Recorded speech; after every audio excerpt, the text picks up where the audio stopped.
여러분 안녕하십니까? 전성철입니다. 여러분 토마스 프리드만이라고 들어보셨죠? 사실 뉴욕 타임즈의 아주 세계적인 칼럼니스트죠. 이 사람이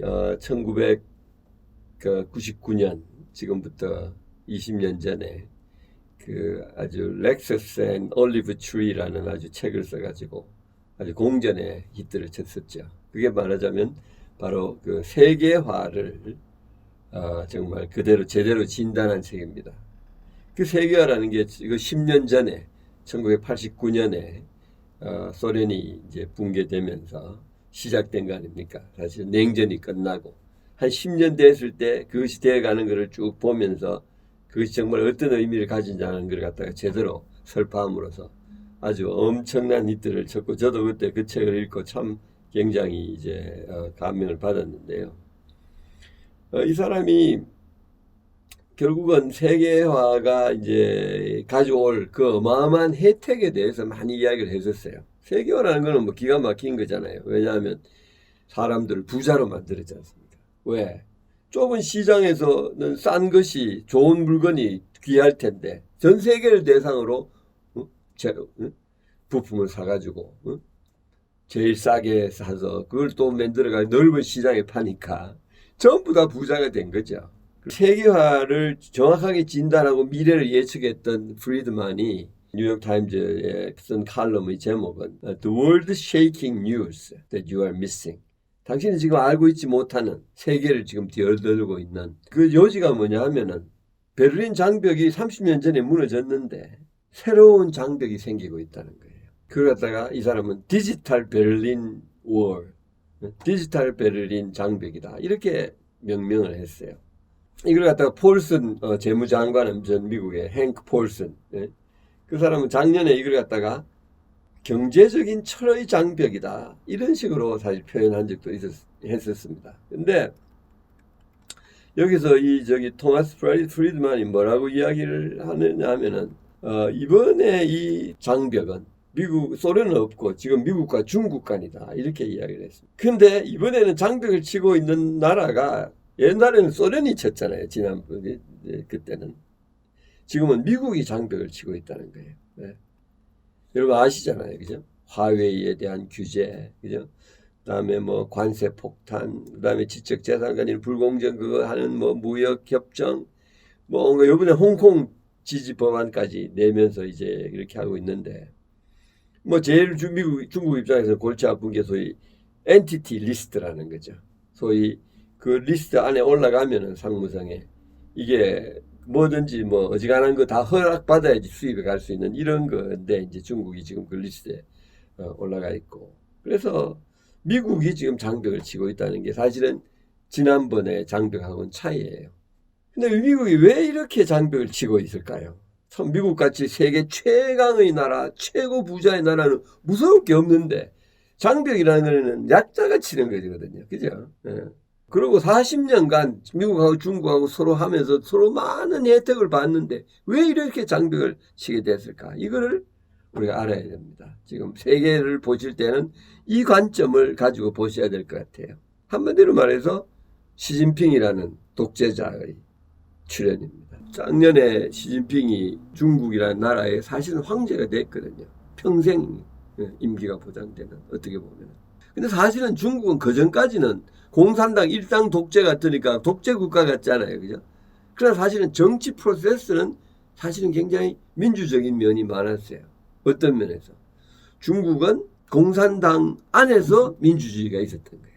그래서 그걸 갖다가 정치학자들이 수직적 민주주의라고 부르기도 했어요. 왜? 1억 명이거든요. 공산당이. 우리나라 인구의 2배가 공산당원이에요. 그 안에서 민주주의가 이루어진 경쟁이 일어나고 응? 그렇게 해가지고 정말 제일 우수하고 이런 사람들이 업적을 평가해서 리더가 되고 임기가 있으니까 맥시멈 10년이니까 그걸 갖다가 등소평이가 제도를 그렇게 만들었잖아요. 자기가 먼저 물러나면서 사실 등소평도 평생 얼마든지 할 수 있었어요. 위대한 업적을 이루었기 때문에. 그러나 등소평 위대한 그 마인드를 가진 그 사람이 자기의 임기를 제한하면서 물러나면서 내부적으로 그 수직적 민주주의를 만들었기 때문에 사실은 중국은 공산당 일당 독재지만 그렇지 않았었어요. 권력 분산이 행정부가 있고 입법부가 있고 사법부가 있고 군대 통솔을 또 따로 하고 이런 식으로 해서 정말 그 민주주의가 있었기 때문에 중국이 저는 발전을 할 수가 있었는데 시진핑이 작년에 사실은 그 민주적인 그 제도를 다 없애가지고 지금은 입법, 사법, 행정이 전부가 다 시진핑 한 사람한테 가 있어요. 정말 문제는 시진핑이 소위 개인 숭배를 시작했다는 겁니다. 김일성이를 꼭 닮았다고 해도 과언이 아니에요. 사실은 김일성이가 그 사상을 주체 사상이라는 걸 만들어서 그걸 종교화시켰잖아요. 그죠? 그런데 지금 시진핑도 시진핑 사상이라는 걸 만들어서 그걸 종교화하고 있어요. 중국에 요즘 가보면요. 제일 정말 눈에 띄는 게 지하철에 전부 벽이 지하 기차의 벽이 시진핑 어록으로 꽉 이렇게 차 있어요. 차 벽에. 정부는 매일 사실 시진핑 사상의 압축적 매뉴얼이라는 걸 갖다가 관내 미디어를 통해서 매일 보내고 있고 전국에 가면 포스터하고 광고판이 도대체 시진핑 사상이에요. 그리고 학생들은 그걸 전부 다 외워야 돼요, 지금. 모든 연구소는 시진핑 사상을 연구하는데 엄청난 그거를 자원을 할애를 하고 있고 전국에 어지간한 대학은 시진핑 사상 연구소를 지금 안 세우는 데가 없어요. 중국은 언론의 자유가 없잖아요. 그죠? 인민일보가 최고의 신문인데 일면은 항상 전부가 다 시진핑 이야기만 하게 돼 있어요. 그럼 시진핑 사상이 뭘까요? 바로 중국몽, 중국의 꿈이라는 그 큰 비전을 내걸었어요. 그런데 중국의 꿈이라는 걸 뭐냐 하면은 강한 성당이에요. 강력한 한나라와 융성했던 당나라를 이 시대를 그걸 합친 것 같은 시대를 만들자 이렇게 돼 있어요. 한나라는 중국의 왕조의 첫 번째 중앙 집권적인 왕조고 당나라는 7세기에서 10세기까지 중국을 정말 세계적인 국가로 만든 그런 왕조잖아요. 그 두 개를 합친 거를 만들자. 이렇게 하면서 철학적 원리, 사회 역사적 원리, 그다음 지도자의 원칙 이런 거를 딱 해가지고 정말 하나의 체계를 만들었어요. 시진핑 사상의 체계를. 마치 김일성 주석 같은 그런 주체 사상 같은 거를. 이 시진핑의 사상이라는 거는 소위 중국 특색 사회주의라는 거를 바탕으로 해가지고 막스 레닌주의, 모택동 사상, 등소평 이론 이런 거를 다 합치면서 과학적 발전관 이런 걸 하면서 이런 걸 다 합친 어떤 사상을 그럴듯하게 만든 모양이에요. 두 개의 100주년 목표라는 걸 만들어가지고 하나는 1921년에 중국 공산당이 창당이 됐거든요. 그러면 1921년이니까 2021년 이제 2년밖에 안 남았죠. 샤오캉이라고 부르는데요. 전 국민의 의식주가 그때까지는 해결되도록 만들겠다. 13억 인구가. 그게 첫 번째 목표고 그 다음에 2049년 그러니까 1949년에 중국이라는 나라가 건국이 됐거든요. 그 100주년 되는 그때까지는 이 나라의 부강하면서 민주 문명적이고 이 각 부분이 조화를 이루는 소위 당나라 같은 문화가 꼽히는 나라를 만들겠다. 이렇게 해서 이제 하면서 이거의 가장 핵심이 삼업삼실이라는 그런 원칙을 세웠습니다. 그래서 공직자들의 일하는 문화, 탁월한 인재를 뽑아서 탁월한 리더를 양성하는 그런 프로그램을 이제 고를 정해가지고 자신의 수양, 권한 행사, 기율 준수라는 이런 목표, 구체적인 그 원칙을 가지고 지금 이거를 지금 끌어가고 있습니다. 그래가지고 이거를 이제 전면적인 샤오캉 사회, 그 다음에 전면적인 개혁, 전면적인 법치, 전면적이고 엄격한 공산당 통치라는 이런 이제 큰 그림을 그려가지고 지금 이제 결국은 2049년까지 경제, 정치, 문화, 사회, 생태, 문명 이런 게 모든 것이 조화를 이루는 나라를 만들자. 이게 이제 그 하나의 이제 시진핑 사상의 골자입니다. 그 각 나라들이 좀 신경이 쓰일 수밖에 없는 게요. 시진핑이 엉뚱한 짓을 하거든요. 소위 말해서 BRI라고 아시죠? Belt and Road Initiative. 이게 옛날에 실크로드 시대, 그 중국의 비단이 쫙 세계로 퍼져나갔던 길이 실크로드인데 이거를 재현해가지고 중국이 중심 국가가 되겠다는 꿈을 지금 야심을 보여주고 있거든요.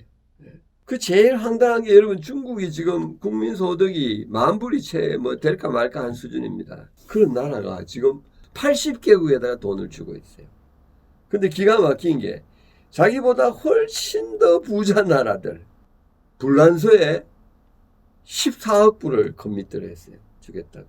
독일에게 16억 불, 네덜란드에 16억 불, 이태리에 28억 불, 영국에 15억 불을 주겠다고 커밋을 했어요. 국민소득 10,000불밖에 안 되는 나라가 그런 식으로 우리나라의 3분의 1이잖아요. 그죠? 이게 도대체 검은 야심이 없는 이상은 이해할 수가 없지 않습니까? 그러니까 세계 열강들이 정말 미국이 먼저 견제를 하기 시작하는 겁니다. 그래서 특히 시진핑은 하나의 중국이라는 꿈을 또 갖고 있거든요. 대만도 합병하고 홍콩하고 이렇게 해가지고 마카오 뭐 이런 거 다 해서 정말 중국이 전체가 하나가 되는, 그래서 중국 중심 시대를 열겠다고 생각하는 그런 그 증거들이 다 있고, 자기를 황제로 만들고 시진핑 숭배 사상을 갖다가 신격화 같은 그런 작업을 벌이고 있으니까 이런 나라들이 긴장하지 않을 수가 없는 그런 상태인 것 같습니다. 그래서 사람들이 제2의 베를린 장벽이라는 걸 쌓으면서 지금 이렇게 견제를 하고 있습니다. 그래서 정말 앞으로 미래가 어떻게 전개되는가 하는 것은 우리 같이 중간에 끼어서 노력해야 되는 생존을 위해서 이런 나라들에게는 정말 큰 관심일 수밖에 없고요. 특히 세계화가 이것으로 인해서 타격을 입을까 하는 것이 우리 모두의 걱정입니다. 여러분들 앞으로 이 미중 관계를 보실 때 이런 전체 그림을 가지고 보시면 조금 더 잘 보여질 수 있는 면이 있지 않을까 그렇게 생각합니다. 감사합니다.